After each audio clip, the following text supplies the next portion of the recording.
ರೈತ ಬಾಂಧವರ ಪರವಾಗಿ ಎಲ್ಲ ರೈತ ಸಂಘಟನೆ ಪರವಾಗಿ ಭಾರತ ಸರ್ಕಾರ ಮತ್ತು ಕೇಂದ್ರ ಸರ್ಕಾರವನ್ನು ಮನವಿ ಮಾಡ್ಕೊಳ್ಳೋದು ಏನಂದ್ರೆ, ಈ ವರ್ಷ ಕರ್ನಾಟಕದಾದ್ಯಂತ ತೀವ್ರ ಬರಗಾಲ ಇವತ್ತು ನಮ್ಮ ರಾಜ್ಯಕ್ಕೆ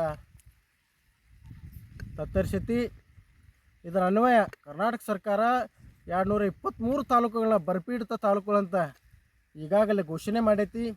ಅದರಲ್ಲಿ ಅತಿ ತೀವ್ರ ಬರಗಾಲ ಪ್ರದೇಶಗಳು ತಾಲೂಕುಗಳಂತೂ ಕೂಡ 160ಕ್ಕಿಂತ ಹೆಚ್ಚು ತಾಲೂಕುಗಳನ್ನ ಇವತ್ತು ಸರ್ಕಾರ ಘೋಷಣೆ ಮಾಡೈತಿ. ಘೋಷಣೆ ಮಾಡಿದ ನಂತರ ಸರ್ಕಾರ ಬರಗಾಲ ಪೀಡಿತ ಪ್ರದೇಶದಲ್ಲಿ NDRF ಮತ್ತು SDRF ಅಡಿಯಲ್ಲಿ ಎಷ್ಟು ಬೆಳೆ ನಷ್ಟ ಆಗೈತಿ, ಎಷ್ಟು ರೈತರಿಗೆ ಅಲ್ಲೇ ನುಕ್ಸಾನ್ ಆಗೈತಿ, ಎಷ್ಟು ಬೆಳೆ ಬೆಳೆದಿದ್ರು ಅನ್ನೋದ ಸರಿಯಾದ ಮಾಹಿತಿ ಇವತ್ತು ಸರ್ಕಾರ ತೊಗೊಂಡತ್ತಿಲ್ಲೋ ನಮ್ಗೆ ಗೊತ್ತಿಲ್ಲ. ಯಾಕಂದ್ರೆ ಇವತ್ತು ಮುಂಗಾರು ಹೋಗಿ ಹಿಂಗಾರು ಇವತ್ತು ನಮ್ಮ ಕಟಾವು ಚಾಲು ಐತಿ. ಅಲ್ಪ ಸ್ವಲ್ಪ ಬೆಳೆಯನ್ನು ನಾವೀಗ ಬಂದೈತಿ, ಅದನ್ನು ನಾವು ಕಟಾವದ ಪರಿಸ್ಥಿತಿಯಲ್ಲಿ ಅದೇವಿ. ಆದರೂ ಕೂಡ ಇವತ್ತಿನವರೆಗೆ ಸರ್ಕಾರ ಸೂಕ್ತವಾದ ಪರಿಹಾರ ರೈತರಿಗೆ ಇವತ್ತು ಕೊಟ್ಟಿಲ್ಲ. ನಮ್ದು ಇವತ್ತು ರೈತರನ್ನ ನಾವು ಯಾವ ಸರ್ಕಾರ ಕೇಳಬೇಕು? ಕೇಂದ್ರ ಸರ್ಕಾರ ಕೇಳ್ಬೇಕಾ, ರಾಜ್ಯ ಸರ್ಕಾರ ಕೇಳ್ಬೇಕಾ, ಅಥವಾ ಸರ್ಕಾರಗಳೇ ರೈತ ಪರ ಇಲ್ವಾ? ಯಾಕಂದರೆ ಇವತ್ತು NDRF SDRF ಮಾನದಂಡದ ಅಡಿಯಲ್ಲಿ ಸರ್ಕಾರ ಏನು ಸೂಕ್ತವಾದ ಬೆಳೆ ಪರಿಹಾರ ಕೊಡಬೇಕಾಗಿತ್ತು ಅದನ್ನು ಇವತ್ತು ಸರ್ಕಾರ ಕೊಟ್ಟಿಲ್ಲ. ಕೇವಲ 2,000 ರೂಪಾಯಿಯನ್ನು ಕೊಟ್ಟು ಕೈ ತೊಳೆದುಕೊಳ್ಳುವ ಪರಿಸ್ಥಿತಿ ಸರ್ಕಾರಕ್ಕೆ ಬಂದೈತೆ. ಅದು ಎಷ್ಟೋ ಮಂದಿ ರೈತರಿಗೆ ಬಂದೈತಿ, ಒಂದಷ್ಟು ಮಂದಿ ರೈತರಿಗೆ ಬಂದಿಲ್ಲ.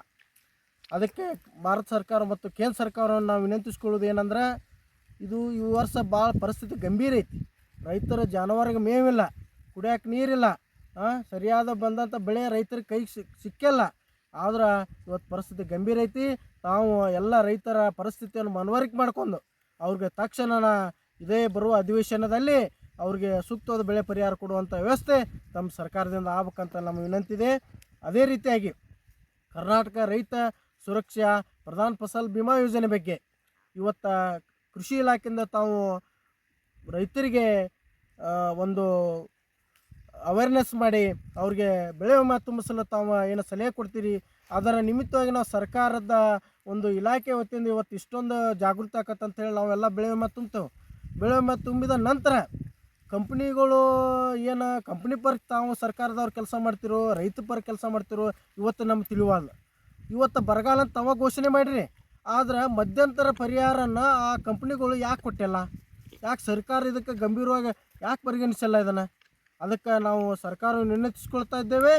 ಯಾವ ಬೆಳೆ ವಿಮಾ ಕಂಪ್ನಿಗಳು ರೈತರ ಬೆಳೆ ವಿಮಾ ತುಂಬಿಸ್ಕೊಂಡವು ತಕ್ಷಣವೇ 223 ತಾಲೂಕುಗಳಿಗೆ ಮಧ್ಯಂತರ ಬೆಳೆ ವಿಮಾ ಪರಿಹಾರನ ಯಾರ್ಯಾರು ತುಂಬ್ಯಾರ ಪ್ರತಿಯೊಬ್ಬರಿಗೂ ಜಮಾ ಮಾಡುವ ಕೆಲಸ ಸರ್ಕಾರದಾಗಬೇಕು, ಆ ಕಂಪ್ನಿಗಳದಾಗಬೇಕು. ಅದಕ್ಕೆ ಅದೇ ರೀತಿಯಾಗಿ NDRF ಮತ್ತು SDRF ಅಡಿಯಲ್ಲಿ ರೈತರಿಗೆ ಸೂಕ್ತವಾದ ಬೆಳೆ ಪರಿಹಾರ ಎರಡೂ ಸರ್ಕಾರಗಳು ಕೊಡಬೇಕಂತೇಳಿ ಎಲ್ಲ ರೈತ ಬಾಂಧವರ ಪರವಾಗಿ ಸರ್ಕಾರವನ್ನು ತಮ್ಮ ಮಾಧ್ಯಮ ಮುಖಾಂತರ ಕೇಳ್ಕೊಳ್ತಾ ಇದ್ದೇವೆ. ನಮಸ್ಕಾರ.